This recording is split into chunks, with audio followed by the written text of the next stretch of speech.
So we're going to be using the app called Ideogram. This is the app. So you go to your browser and type ideogram.ai. This is it all. So this is what Ideogram looks like. I'll just look for an image that I like and I would like to recreate.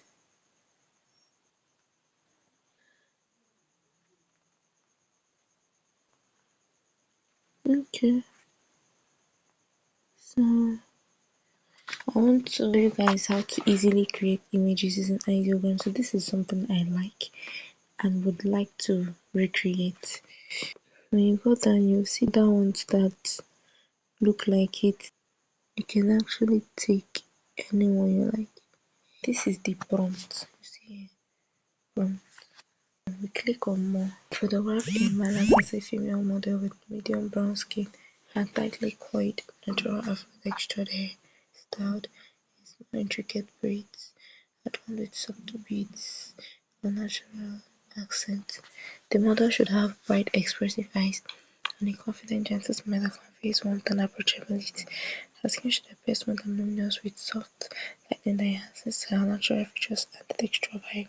The background should be soft and understated, allowing the model's vibrant personality and unique hairstyle to stand out.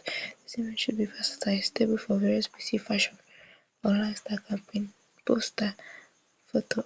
Alright, so edit this. I could say photograph a Nigerian. If there's any that you want to edit, you can edit it. Narrate.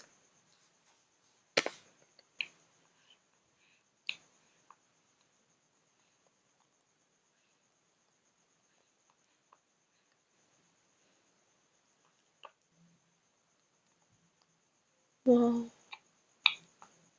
I'm saving all of them. I have all my images saved to my gallery. You see, I'll go to my browser, remaker. This is going to help you to swap the face, but I already have the app. So if you want to download it, then this one. Then you upload your face, upload and swap. Wow, this is actually beautiful. Let's do another one. We achieved this image right now. I will be uploading it